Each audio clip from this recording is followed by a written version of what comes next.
Gueule de cuir, volume 1/3, L'épéiste aux éditions Dracou de Pierre Pével et Stéphane Créti. Pierre Pével, qu'on connaissait bien pour Le Paris des Merveilles, Les Artilleuses, et Stéphane Créti, moi qui je vais adorer dans son dessin dans Le Sang du Dragon, ça remonte un peu, mais voilà. Donc là, c'est l'histoire d'un duelliste qui se fait tuer par celui qu'il devait sauver. Mais c'est plus compliqué que ça. On est à Paris en 1633 et effectivement, Jean-Baptiste de Gagnère est un gentilhomme qui loue son épée pour remporter des duels à ceux qui n'ont pas les capacités physiques, mais qui ont des capacités financières. Ouais. Donc il fait sa vie de duelliste, il a une petite affection pour des orphelins qu'il finance. Voilà, il finance un orphelinat à ses heures perdues. Et un jour, il est convoqué à un duel. Il tombe dans un traquenard. Ouais. Il est chargé de sauver quelqu'un qui doit être assassiné par des spadassins, sauf que cette personne qu'il sauve le tue. Et là, oh, mais qu'est-ce qui se passe? Il le tue, mais il revient à la vie. Oui. Et il trouve à ses côtés une espèce de masque en cuir.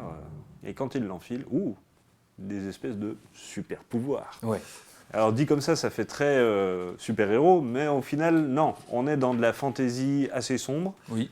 Avec un mélange de cap et épée, ouais.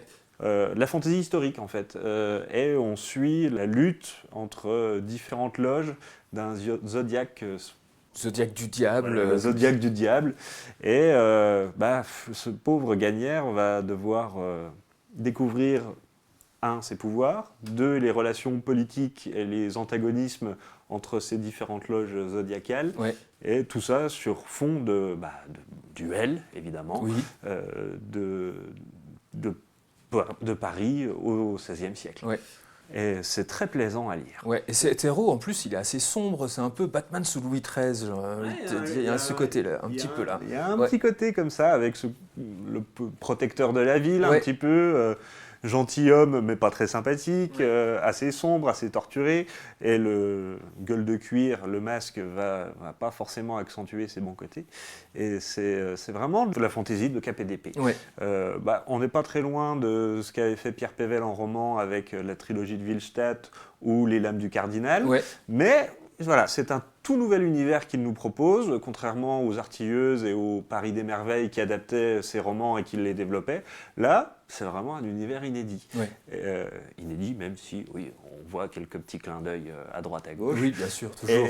Et c'est très plaisant à lire. Voilà. Vraiment, Pével me surprend en ayant acquis aussi vite cette capacité à scénariser de la bande dessinée. Oui, parce qu'on est tout de suite, les personnages sont tout de suite plantés. On n'est pas là sur un premier volume où on attend de planter vraiment l'introduction des personnages. Ah non, là on est dedans. Direct dans l'action. Il y a énormément d'action d'ailleurs. Il n'y a pas énormément de dialogue, mais il y a énormément d'action. Et d'ailleurs, cette action est complétée par un petit cahier de mémoire d'un autre gueule de cuir. Oups, j'en ai peut-être trop dit. Écrit, très probablement par Pével, je pense. Et là, ça développe complètement l'univers, ça prend forme, ça prend corps, et j'ai très hâte de lire la suite. D'autant plus que Stéphane Créti, au dessin, comme à son habitude, dessin réaliste de grande classe, les cadrages ultra dynamiques, très cinématographiques, dans l'emphase. Des jeux d'ombre et de lumière qui sont magnifiques, au cordeau, comme ça. C'est vraiment une nouvelle série de fantasy à découvrir, avec ce petit côté historique et fantastique en plus. Voilà. Et c'est vraiment une très chouette série qui s'annonce. Ouais, donc ça s'appelle Gueule de cuir aux éditions Dracou de Pierre Pével et de Stéphane Créti. Un premier volume qui est vraiment plein de promesses, on a hâte de lire la suite.